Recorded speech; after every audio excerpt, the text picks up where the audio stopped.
Hi, this is Dino Cazares from the group Fear Factory, and you're listening to the Vinyl Guide, bringing you the best in vinyl. Well, thank you, Dino. And hey, everyone, it's Nate. Welcome to episode 283 of the Vinyl Guide, the podcast where we celebrate everything vinyl, music, and much, much more.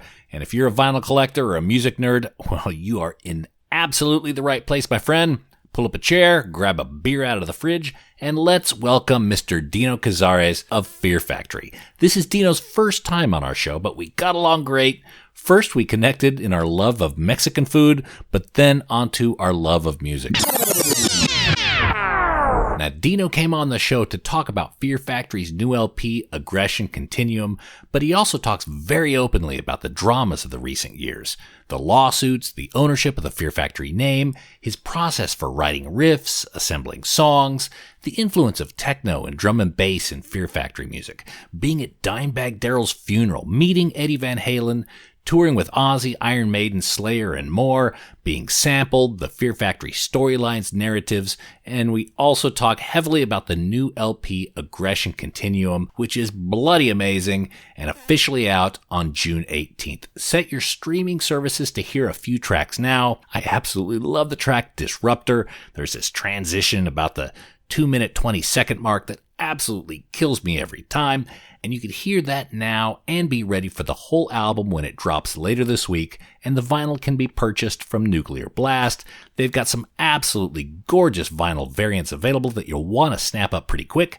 That's Fear Factory, the new LP is Aggression Continuum, and vinyl can be had from your local independent record shop or from shop.nuclearblast.com. And if you like this interview and Fear Factory music, then subscribe to the Vinyl Guide podcast now, as we have a ton of upcoming episodes you'll absolutely love, as well as some great episodes you could pull up and listen to anytime. Max Cavalera was recently on the show, as was Tommy Clufetos, Michael Schenker, Glenn Hughes, Rob Halford of Judas Priest, Paige Hamilton of Helmet, the list goes on and on. Subscribe now to the Vinyl Guide. It's totally free. Listen in and enjoy. And enough of my jibber jabber, let's get on to our conversation with Mr. Dino Cazares of Fear Factory.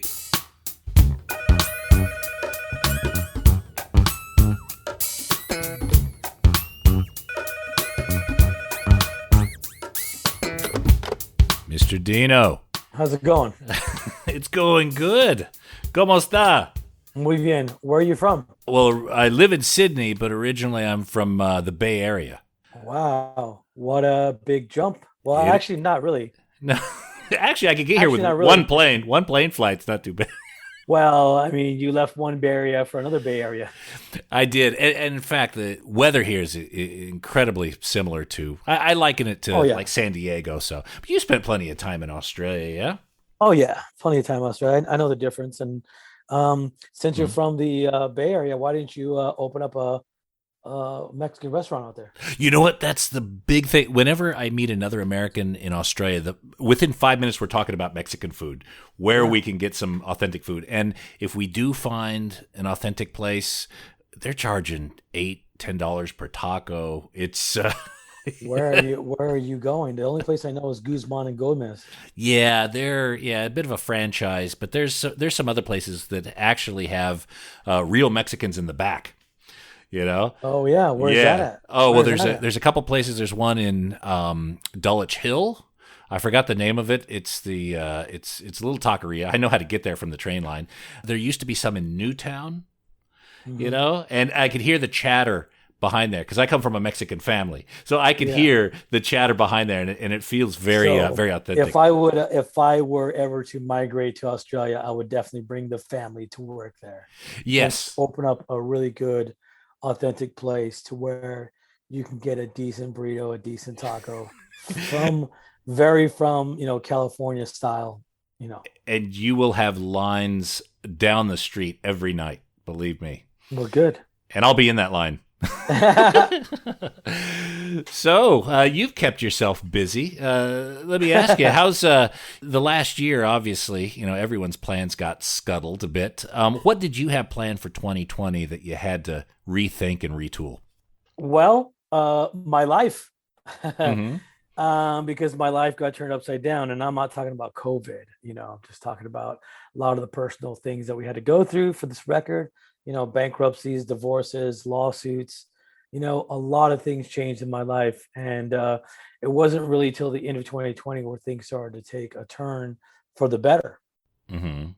And I was able to regain control of the Fear Factory trademark to finally get this record out as a Fear Factory record and get it out to everyone to hear coming up on June 18th. So take us through that journey. You founded the band. You've gone through ups and downs and exited the band, re-entered the band. Now you're rebuilding the group.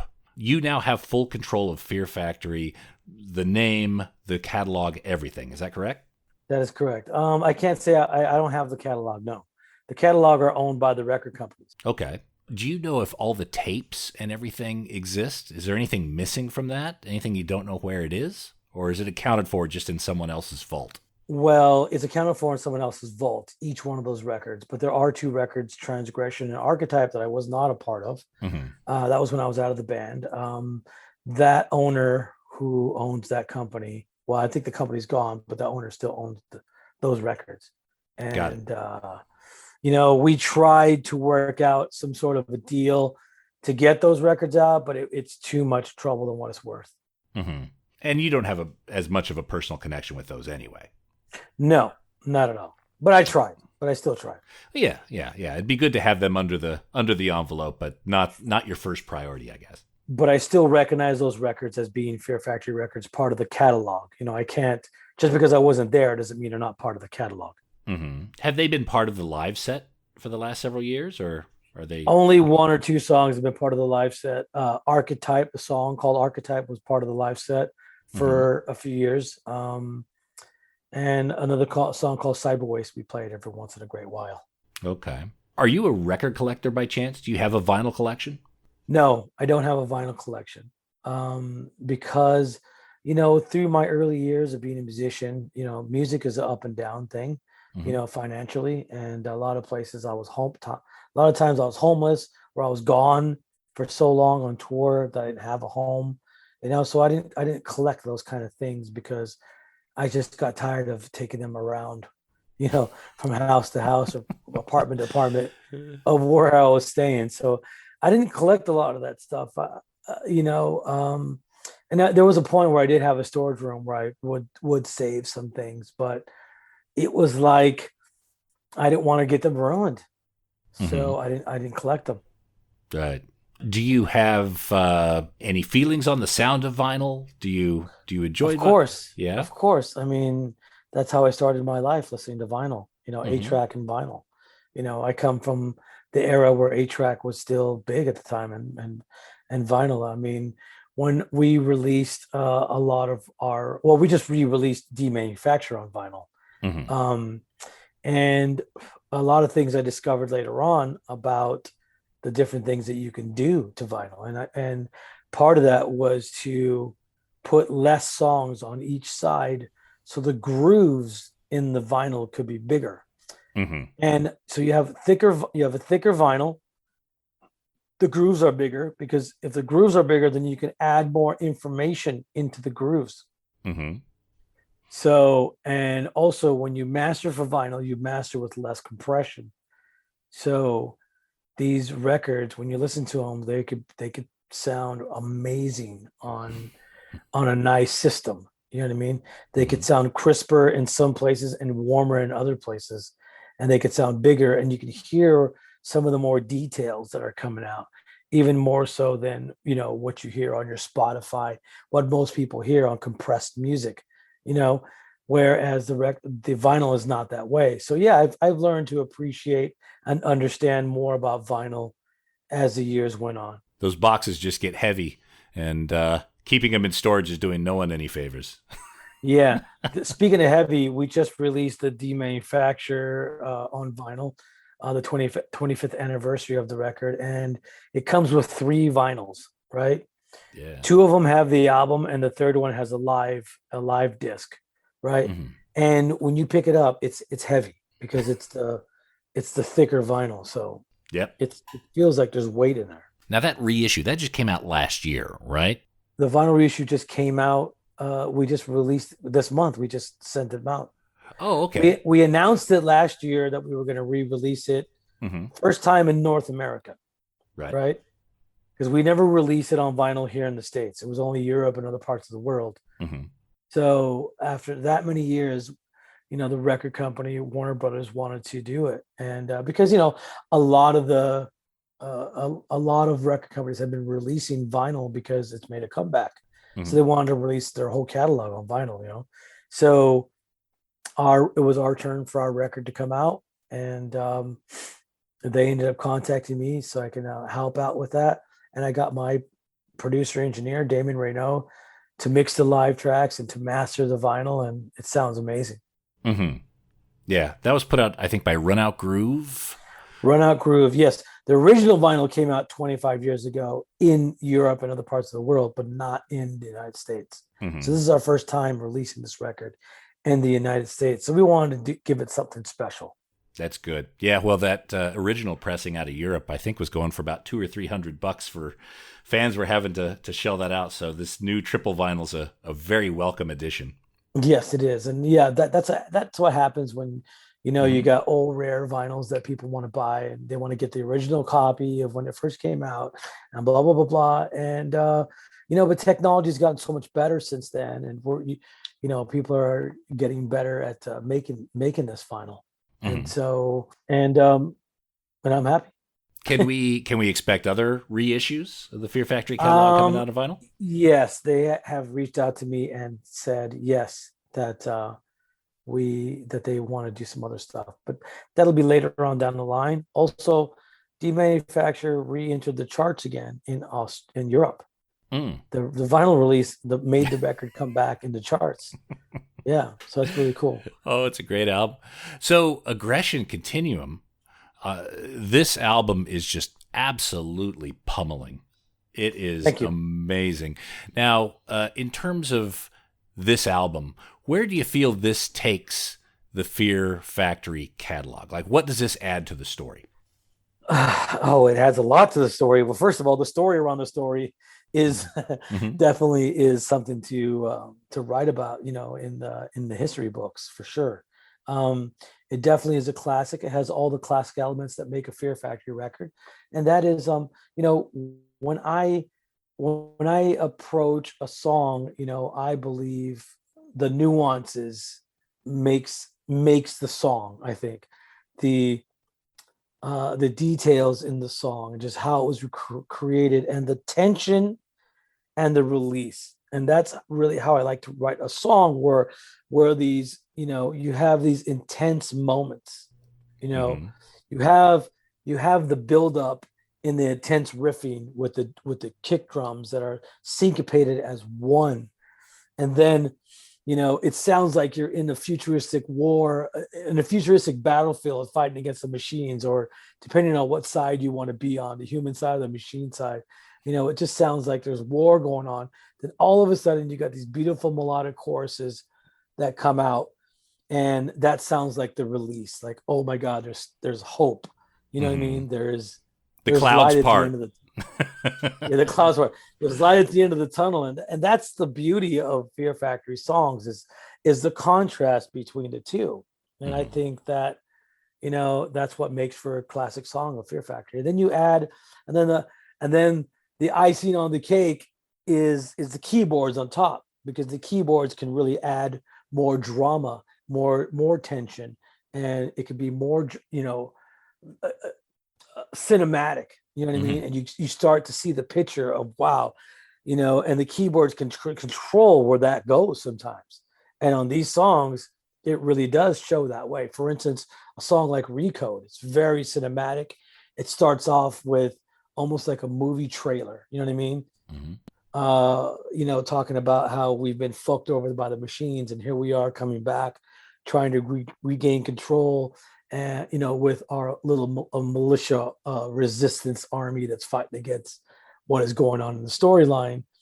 And then you hear the first line in the song Recode, where Burton says, "Imagine your life taken from you," and that's like, that is saying it all. That says the struggle, the tension, the battle, of how this was all put together, and Hmm. that theme pretty much carries through the whole record. Of course, there are positive moments, right? Where again, like you see the light of the tunnel, the clouds part, and Yeah.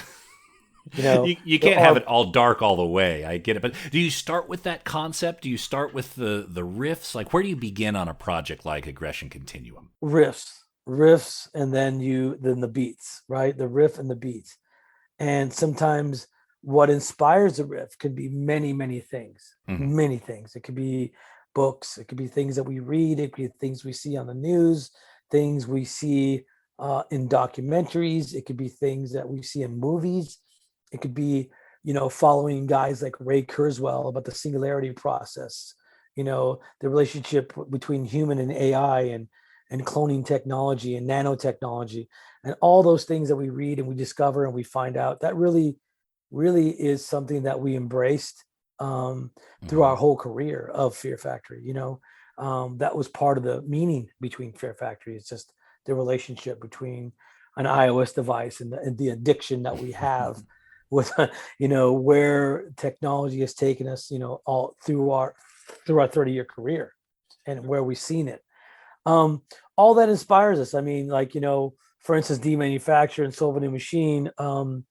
We were going through a lot of stuff here in Los Angeles. We had Rodney King riots in 1992, the racial tension, we had massive fires, we had floods, we had earthquakes. We saw LA fall apart.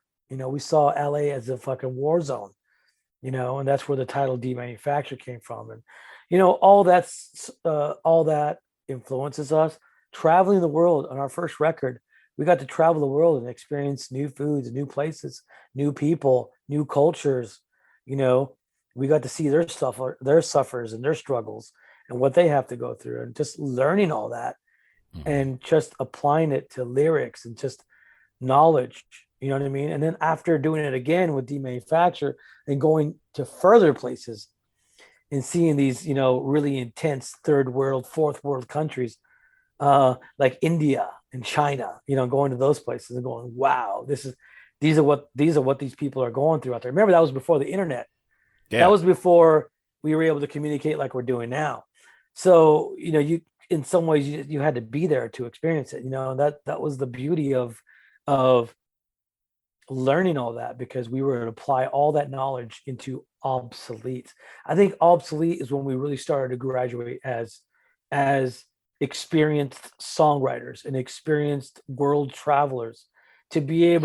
able to put these concepts together and to make them, an intense story, but still enjoyable to listen to and to get into, Hmm. and to also interpret it into however you want.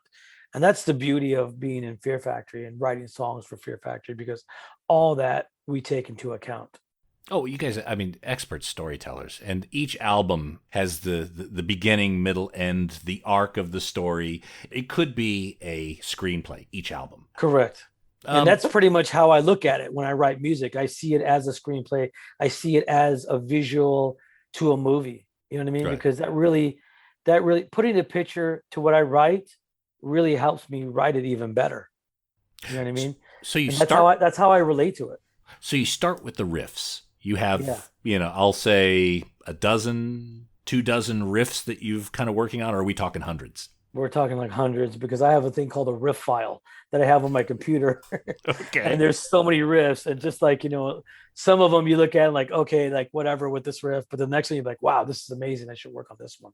So I have a lot to choose from. Okay. All right. So you start the album process. You're going through this riff file. A couple of them inspire you more than others. You start deconstructing those, saying, okay, here's the interplay between the riff and here's what the drums. I'm assuming you have a drum machine that you're, Drum program. drum program that you're, Yeah. okay, that you're putting it together. I think one of the interesting things about Fear Factory albums is the surprising elements. Like you said, the details. I find myself laughing out loud at some of the cleverness of like the reverb gates closing at particular Oh times. yeah. Yeah. Oh yeah. Oh All yeah. that all that's envisioned from the very beginning. That's not a post-production decision. No, but you know what? Some of it is a post Hmm. production decision because sometimes some of those ideas come late, come at the last minute, and Yeah. that's the excitement too. Like, oh my god, we got to turn the record in at this date, but oh, what about this effect? What about this? What about this thing? What about this arrangement? What about this?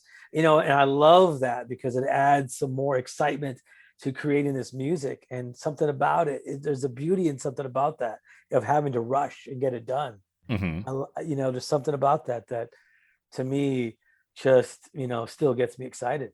So when you enter the studio, you've got the riffs, you've got the demos done. Everyone knows which part they're playing. How much room do you leave for, I guess, what you've just described as a bit of a happy accident?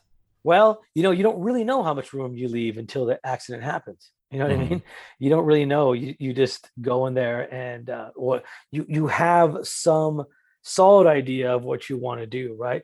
But then sometimes when we bring in other keyboardists that we collab with, they come in and they hear the song differently.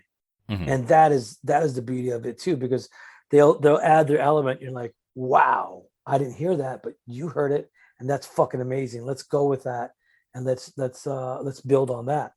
Mm. So there's a lot of beauty into writing music, and that's one of the things that really excites me. And then when somebody listens to it and they get it, that is also very exhilarating. And I think that to me is success when you're able to put the smile on people's faces and they get into the concepts or they want to add question, they want to ask questions or they want to like tell you how they interpret it.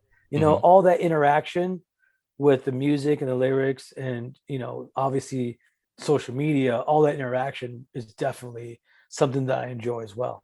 Yeah. Oh, it's the details of the Fear Factory records.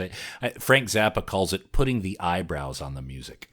You know, the To me it's really to me Mhm. it's really the tension. I like adding that tension. I just like adding it, and then boom, it just becomes into this beautiful piece and you're like, ah, you know Mhm. Now, in terms of the album recording process, what do you look for in a producer, in a collaborator?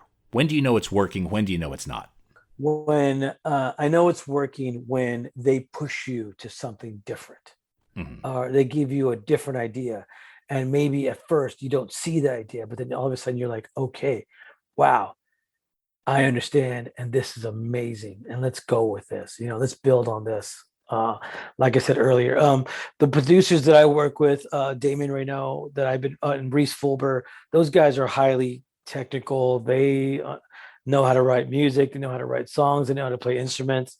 You know, Reese is a very, very talented guy, and he sees a lot of things. He was basically the fifth member of Fear Factory since 1992. Hmm. Unfortunately, he didn't get to produce this record. He was busy working on his other record, but I was still able to get him on a song and a half on this album. So I couldn't put out a Fear Factory record without him. So I just wanted to get him on some capacity. And so he was able to make time and able to do it. And thanks to the GoFundMe campaign that I was able to raise enough money to hire some of these people to Mm. come and work on it. And to me, I like to call it the dream team, right? Because I got Damien Reynaud, who's been working with the band since the Industrialists, Reese Wilbur, who's been working with us since 1992. I got Andy Sneap to mix the album, which he's mixed Genexus and he's did a great job. And I got various other keyboardists to play on the record. One of them being Igor, who was the keyboardist in the band called Yes. He did Recode and he did quite a few songs on the record. I got a guy named Giuseppe Bassi from Dualized. His company's called Dualized Dysfunction, and he's from Italy. He's Hmm. great. He's a great modern guy. He's just has amazing talent. He could play guitar. He could play keyboards. He could edit. He could chop things up and just make them sound really cool. And I got a guy named Max Caron, who's also a very talented musician who plays all those instruments as well. So it's Mm. really cool to collaborate with these people because it also lets me bring newer ideas and newer elements into Fear Factor. We'll be back after these messages. Hey everyone, lend me your ears for just a moment while I tell you all about AudiophileuSA.com, the online record shop that only sells excellent and near mint vinyl records. No VG plus minus G fair hooey, none of that. They only sell the best records at AudiophileuSA.com. They find these collections that have been in storage for decades. Some of them still shrink wrapped, some of them still sealed. So if you go to AudiophileuSA.com, you could also search by genre, by artist, by label, and just go deep. You'll find some deals. I always do, but you gotta dig. So go there now, AudiophileuSA.com, home of the Holy Grails.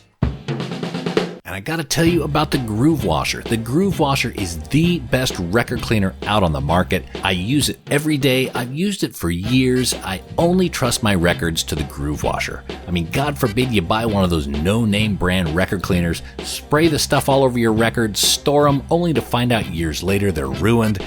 Trust the Groove Washer. Ask for the Groove Washer by name at your local record shop or go to groovewasher.com. And here you go. Have a discount code VinylGuide10 will get you 10% off your entire order. That's record cleaning stuff, accessories, stylus cleaners, record weights, all that stuff at groovewasher.com. 10% off with discount code VinylGuide10. Clean with confidence with the Groove Washer. Now we return to the program, already in progress. No limits. I'd like to ask you, because of the narrative of so much of the work of Fear Factory seems to be dystopian, it seems to be very big stories. Are you a hopeful guy? Do you see the future and see it as something exciting or something a bit scary? Both. A combination of both. I mean, because you take something simple as the social network, like our social media, right? Something as simple as that, where we're able to communicate with each other across the world. The world has become a smaller place because we're all get everything instantly, right? But it also came a very scary place, as you know. We have cancel culture. We have guilty until proven innocent. We have, obviously a lot of misinformation on the internet, and a lot of people believe this stuff, QAnon and conspiracy theories. And a lot of that stuff gets taken out of context and it's presented to you in a very, very negative way that causes a reaction, and it could cause a violent reaction, a lot of death threats. So there are positives and negatives to everything. And for sure, we are becoming more an addictive. We have a very addictive personality to this social media and the internet in general, and how we view things. And thanks to COVID, it's gotten even worse because we were not able to go out and communicate with each other, where everybody just had to communicate on Zoom. Whoever came up with Zoom, whoever came up with Zoom is a billionaire now. So, yeah. So, in that way, it has some the positives and negatives. And unfortunately, some of the negatives are very dangerous. And I do see where that's going in the future, of how the AI technology has definitely advanced. Nanotechnology is definitely advanced. I'm into futurists like Ray Kurzweil. I love a lot of his work. And I believe a lot of the stuff he's been talking about for years has been coming true. That's where we learned a lot of our stuff, and not just that, but just other things that we've read and discovered ourselves traveling around the world. But yeah, I think the future, because we are so dependent on this technology and we're so addicted to it, that we're going to let it happen. We're going to let AI take over. We're going to let it happen because it's going to make us lazier and lazier and lazier as a race. And and we're going to make technology so advanced that it's going to be able to start recreating itself. And then once that happens, then, I believe it'll just take over. It may not happen. It may not happen in our lifetime. I don't want someone to think like it's going to happen tomorrow. No, it's probably not going to happen in our lifetime, or at least not in my lifetime or your lifetime. But I see it being the potential that it could happen, because look at Boston Dynamics. They've been creating these automatons for a while. They just created that dog. Is that the dog? Oh, that's freaky. Dog. Yeah, the police dog, which is really cool. I think it's going to become more and more advanced, and it's going to become more and more useful, and that's where I think it's going. Nanotechnology. I'm into nanotechnology. I'm into the technology where they're going to be able to create a cell that they're going to be able to inject into your body that's going to be able to attack cancer cells or other type of illnesses that you have. I'm into that. But there's going to be a lot of anti people who are anti that and thinking that the government is putting a tracking device on you to follow you. I agree that that's possibly going to happen in the future, but right now I'm really into the positive parts that hopefully will be able to to destroy some of these diseases that we have in our bodies.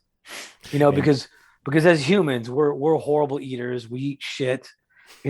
Everything causes cancer. Everything causes a certain type of illness, and I'm all for what they call stem cell research. I'm all for injecting cells into your body to attack those kind of illnesses. I'm for that. Yeah. I'm excited. I'm excited. Cure your cancer long enough to where you can get mauled by a police robot dog. That would be you might even be able to get shot by one. You know what I mean? Did you get the jab vaccine? Oh yeah. The jab. I never heard it called the jab. They call it the jab. I know. Mate, you got the jab? You got the That's jab? pretty good. Oh yeah, I got the vaccine about a month and a half ago. I got it. Okay. I got it in March, actually. You're gonna need that to be touring. What are the touring plans? Have you started sketching out any festivals or dates you guys are putting in the calendar? All next year. It'll be all next year. We'll be on tour. First thing is to get this record out, get a new singer, decide on who I'm going to use, and then get back out there on the road. Okay, I'll sing for you guys if you get totally strapped. That's fine. Hey, we're into whoever can do the job. You know what I mean? We've narrowed it down. That's clearly not me. To a few people because of COVID. We are, a lot of people can't get here. Because of the restrictions and right. Every state, every country has different things that they're dealing with, and until the world can open up and everybody can travel safely, then I'll be able to get some of the singers that we chose to come here, spend some time with us, put them in a room, see if the chemistry works, start working with them. Go out and conquer the world. Now, Correct. I got a series of questions for you here. Either a good story or a funny memory. Okay. Good story or funny memory. You toured with Black Sabbath. Good stories or funny memory of Ozzy? All the above. Okay. One of the good stories is we were opening up for him, and we were in Sweden. We were in a hockey arena, and the band, we started playing during our sound check. We started to play Supernaut. And I was looking down at my guitar playing the riff, just looking down. And then all of a sudden I saw a hand go like that. I looked over and there's Ozzy on the stage going like, yeah. And Bert was singing the song. We were doing it during sound check. And we ended up having to play the whole song because he was standing there. He didn't consider joining in, did he? No, he didn't join in, which I was really surprised. I thought he would, but he didn't. But I was just turning around, just excited that he was standing on stage. I mean, we hung out with him a million times, right? Sure. Because we were on tour with him we did the U.S. and we did Europe, the whole parts of the world. And so we've talked to him a million times, but that one in particular was a funny moment because he's like, yeah. All right. Good story or funny memory with Iron Maiden? Oh man, there's good stories that I cannot tell you. Yes. Change the names to protect the innocent. There was a really funny story. That we had just gotten off the Megadeth tour. We were on tour with Megadeth for about 5 weeks, and we toured across the U.S. A week later, we were on the Iron Maiden tour. So we were probably like maybe a handful of shows in. And, every time we're on stage and we're opening up for somebody, we always introduce the band that's coming on after us. Right. So we were introduced Megadeth. You got, this is our last song. Are you guys ready for Megadeth? Yeah. So we were on tour with Iron Maiden, we were like, yeah, this is our last song. Are you guys ready for Iron Maiden? I'm not sorry. Are you guys ready for Megadeth? And there, Steve Harris was standing on the side of the stage. They were just laughing at us, like, ah ha ha, like, you messed up. Force of habit. Yeah. It was just we got used to saying Megadeth every night, Fair enough. Okay, good story or funny memory, Slayer. Slayer. We actually thought, because a lot of bands have opened up for Slayer and they've had a hard time. Mm-hmm. I remember System of a Down opened up for Slayer, and there was other bands open up for Slayer that people would always chant Slayer because they only wanted Slayer. But so going into the tour with Slayer, we're like, I wonder if people are going to chant Slayer, right, during our set. But luckily, not one person said anything about Slayer. And so we were like, wow. We were kind of blown away after like the first week that no one has chanted Slayer. So we knew that at that point that we were getting to be known. It was during the Obsolete tour. It was during the Obsolete record, was when we synced up with them. And we were just very excited that not one person chanted us off stage. Because I've seen it happen to bands. That's a brutal spot to be in. Yes, for Slayer. But we did a great job, and fans were there to see us. I was really surprised that, well, not necessarily surprised, but surprised that we didn't get chanted off stage, but not surprised that our fans showed up, because we were the band was growing at that time. It was growing, and that's the story about that one. Did you ever have any memory? Did you ever meet Eddie Van Halen? Yes. Yeah. I met Eddie Van Halen at the Dimebag Darrell funeral. Well, actually, before that, we were supposed to do an interview together for Guitar World. It was going to be me and Eddie, and that was during Digimortal. But I guess something happened at that point that he had a medical issue. I don't know what issue it was. It could have been the beginning of the stages of his cancer. I don't know what it was, but the interview got canceled. And I believe I ended up doing it with Lemmy Kilmister. Okay. Yeah. And then I met him years ago. I met Eddie Van Halen years ago at the Dimebag Darrell funeral. And I went up to him and I said, hey, I'm Dino Cazares, and nice to meet you. And he goes, well, I know who you are. So when he said that, I was like just blown away that he knew who I was. And he gave me a hug. Oh, wonderful. Now apparently at that, he had the Bumblebee. According to legend, Dimebag Darrell was buried with Eddie Van Halen's Bumblebee guitar. Oh, the Bumblebee guitar. Yes. He was buried with it. Yes. Okay. All right. Yes. But everybody was really, really, well, some of the guys were really drunk. I know Eddie Van Halen was pretty wasted. I know Zakk Wylde was pretty wasted. And, everybody was drinking. I mean, because that's one of the things that, Dime was known for, his partying and involving you in the party, right? He didn't let nobody not party. He wanted everybody to have a good time. That was his vibe. That was his character. That was just who he was. So when we were at his funeral, we had access to alcohol and everybody was drinking and having a good time in honor of him. Yeah. Right. So, I don't really know if Eddie Van Halen was sincere or not when he said that he knew who I was and gave me a hug, because he was pretty wasted. He was getting wasted with Zakk Wylde. And Zakk Wylde said some stuff to me too at that time. He said, that Dimebag Darrell gave us this torch and it's us to pass the torch on. And what he meant by that was like, Dimebag left all this influential music, and it's us to carry that metal influence and pass it on to others. And I thought that was really cool.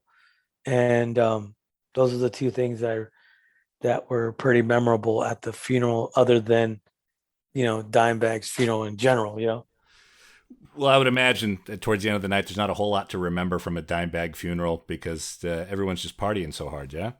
Well, yeah, but, it's a moment that you do remember. You can't get that out of your mind, And in terms of passing the torch and being part of that lineage, who are the upcoming guitarists that you're paying attention to?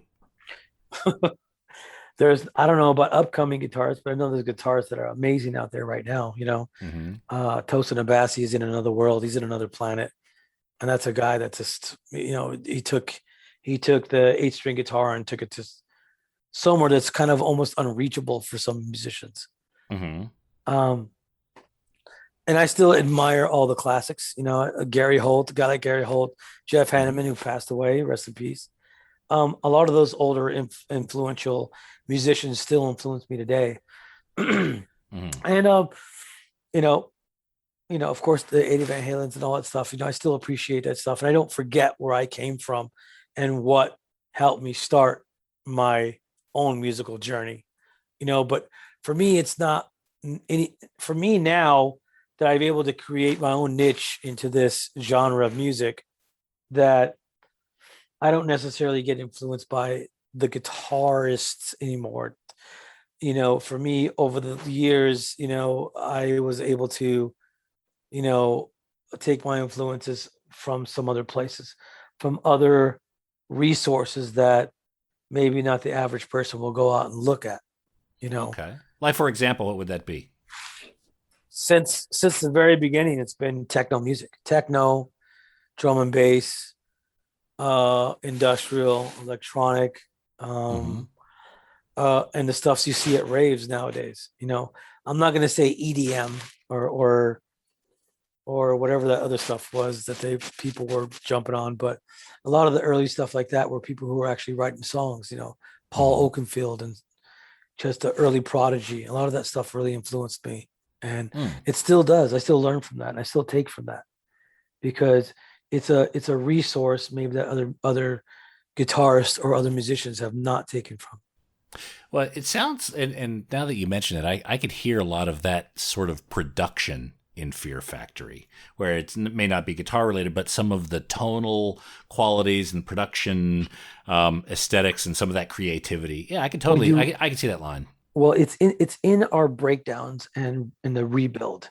For instance, if Fuel Injected Suicide, there's even songs like Replica. Even our first song, Martyr, the first song that anybody ever heard from Fear Factory was Martyr. That's a techno synth riff. And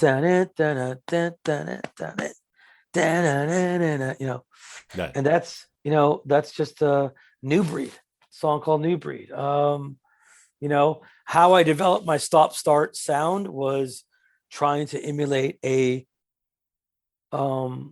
sampler, because like a lot back in the day when bands like Ministry, KMFDM, Public Enemy, Rat Band, and other bands, when you hear them sample music or guitars, or when you hear them sample something from an old record, it's a loop, right? It's a loop, and sometimes you can hear the stop and start of the loop, right? And so when I was writing songs in the early days and even till now, I developed my style of trying to copy the machine as a loop.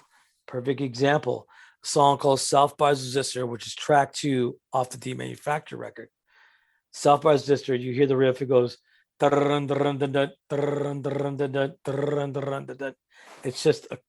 it's like a machine on a loop. If you go to some factories, you hear machines that sound very rhythmic, and they also have a stop start how they go.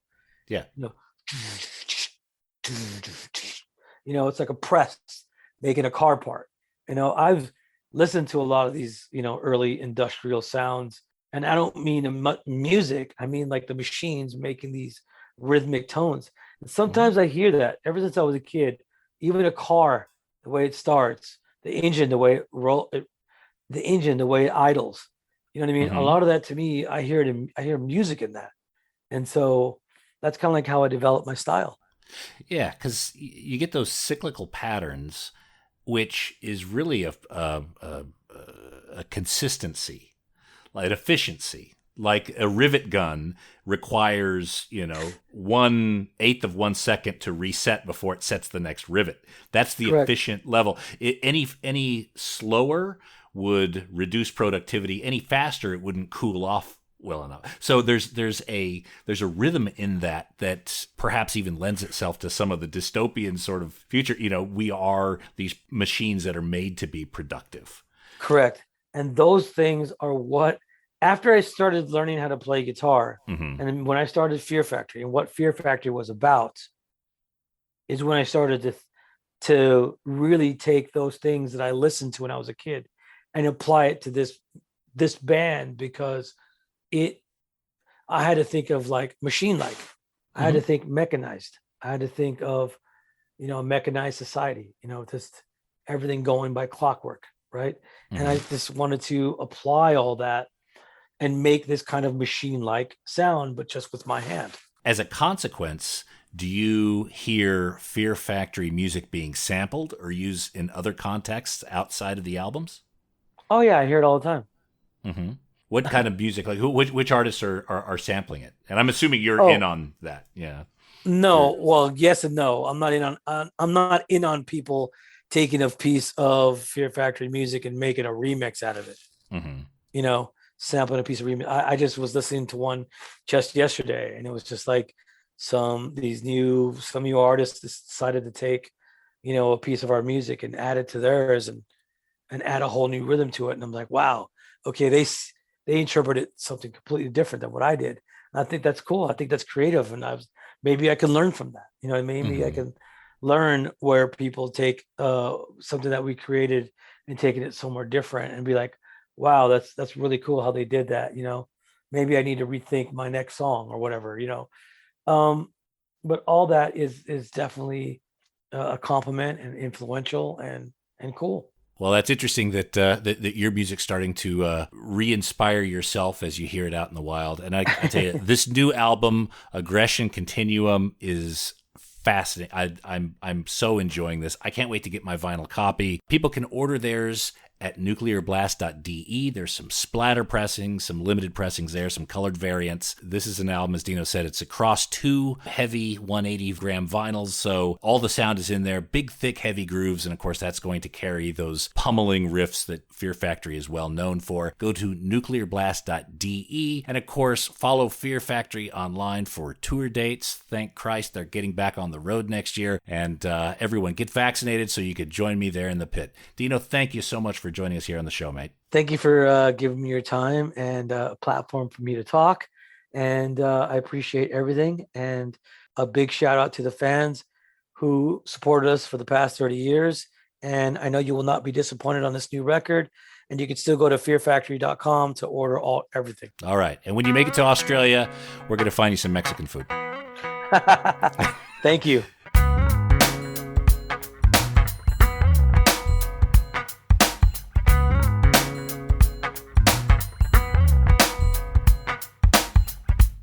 All right, there we go. Mr. Dino Cazares of Fear Factory. Again, the new album, Aggression Continuum, is out this week. There's a couple songs out right now on streaming services, and the rest will be downloaded to your phone later in the week. Vinyl can be had at shop.nuclearblast.com, but really go to your independent record store and bug them. Ask them to order it in. We want to keep those independent record stores in business, people. Keep your money in the community, and of course, help them share in the joy of the new Fear Factory album as well. Aggression Continuum, out June 18th. And that's it for this episode of The Vinyl Guide. Thanks again for tuning in. Please subscribe to the podcast. Hit the follow button in Apple Podcasts or in Spotify or whatever podcast app you use. Feel free to scroll through our past shows and certainly enjoy the new ones that are coming up. And we'll be back shortly with a brand new episode. So until we talk next time, get out there and buy some records, people. Cheers. That's it for this episode of The Vinyl Guide. Send your thoughts to Nate at thevinylguide.com or follow or tag us on Instagram at Vinyl Guide. Until next time, keep spinning.